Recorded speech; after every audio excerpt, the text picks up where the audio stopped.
talk about shit with us? Let's talk about shit! All these massacres that have been happening in the States for the past month. That's kind of backlash for what they've been doing.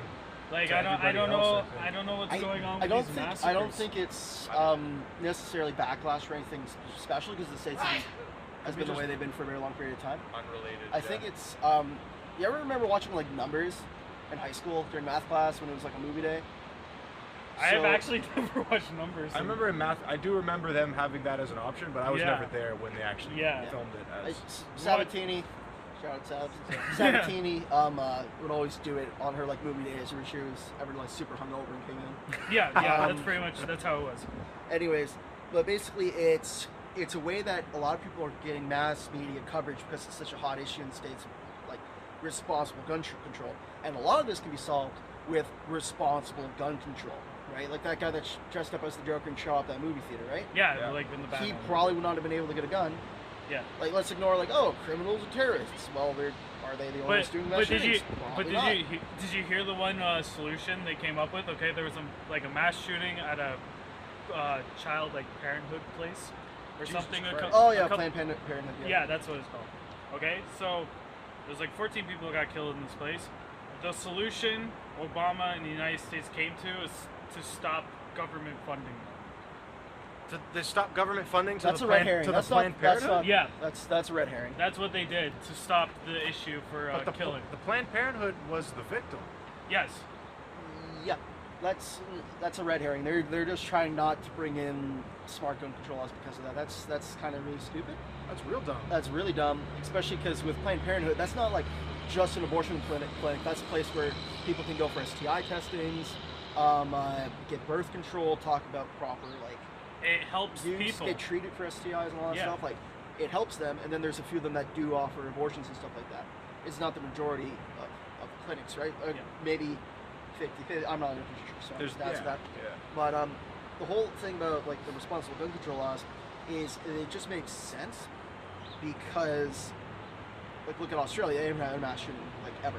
But Canada, when the fuck was the last time we ever had Australia in Ottawa. In Ottawa, he killed like however many cops and Nathan whatever. That's what I'm saying. You can crack that. France, you can crack down on guns as much as you want. If somebody wants to get in and murder 100 people, they're gonna find a way to do it. Because France has no guns. Then where did they get all the grenades? For them? Why are they making it easier? No, that's what I'm saying. The States has like 6 million or 20 million or however many million people that own guns. 300 million people No.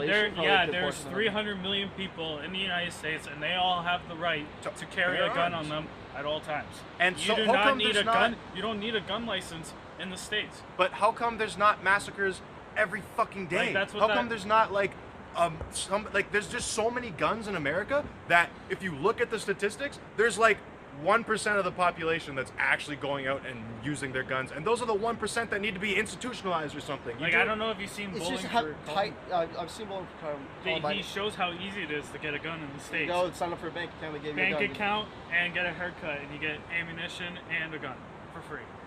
For just doing those that's two right things. there. That's the problem. You can't give out haircuts and ammo in the same fucking place. But see, that's very easily resolved by having proper gun legislation. Like in Canada, it's not impossible to go get a gun, but it's really responsible. Safe gun uses class have to apply. Have to have 3 people vouch.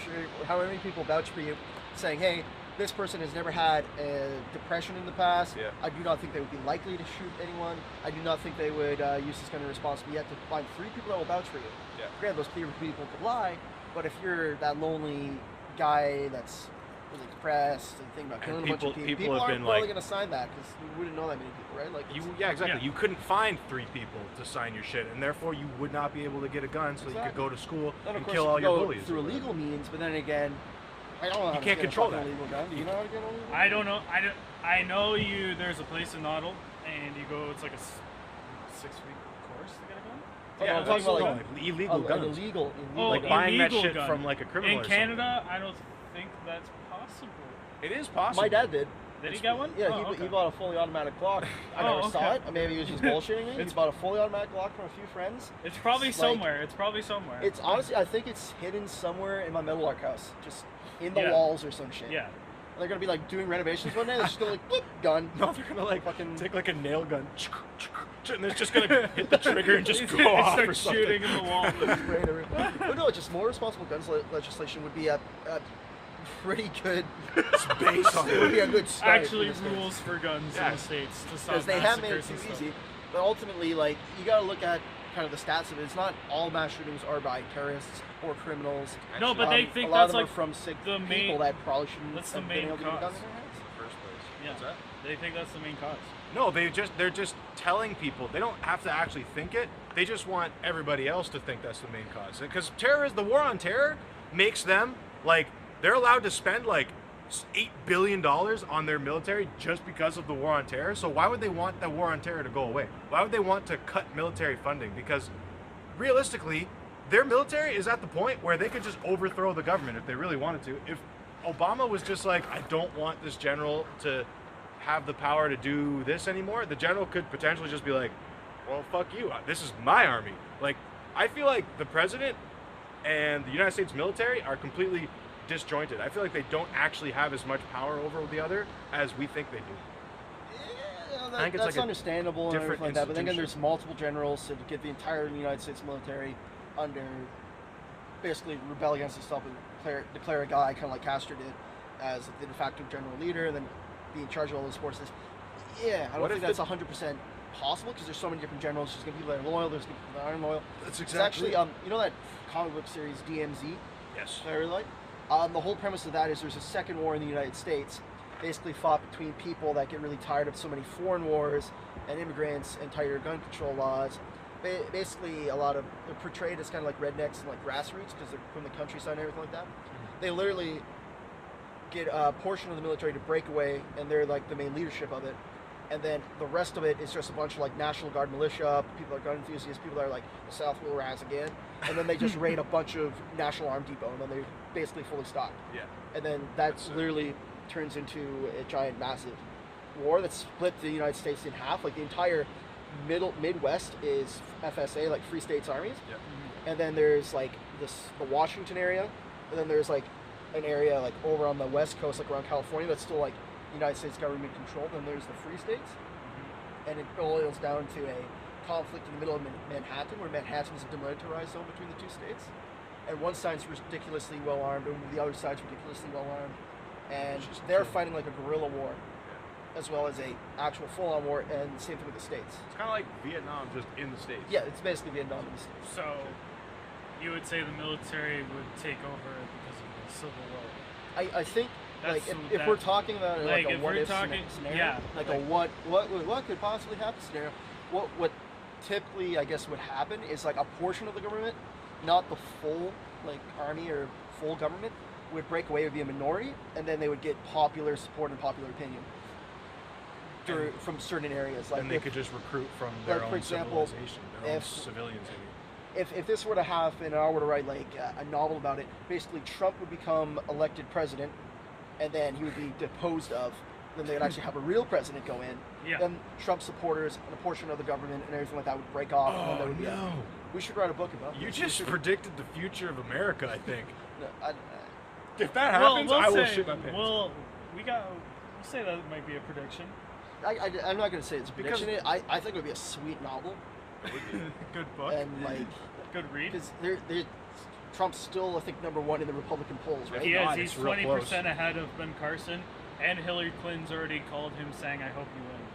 Oh wow! Oh god! Did you know that? Oh Hillary Clinton got out of her way to call Donald Trump, saying, "I really hope you win." America as the nominee for the Republicans. Is going to become a because reality it's just, TV show. If he wins, I think it just shoes in Hillary Clinton because she's the top Democratic candidate. She'll be the vice president.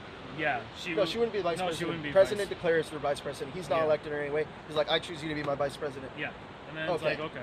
Yeah, so Hillary Clinton could be like, I'll funnel the rest of my funds into your account if you just make me vice president. So then she'd walk across and lose all the popular vote from the Democratic Party, right? So it's. Oh yeah, she's a different party. I think she's the leading candidate in the Democratic Party right now. So. I don't even know Bernie Sanders. I hope Bernie Sanders wins. Yeah, like Bernie Sanders is just like, we need to be like Germany and Norway. We cannot pay for education. We should not pay for healthcare.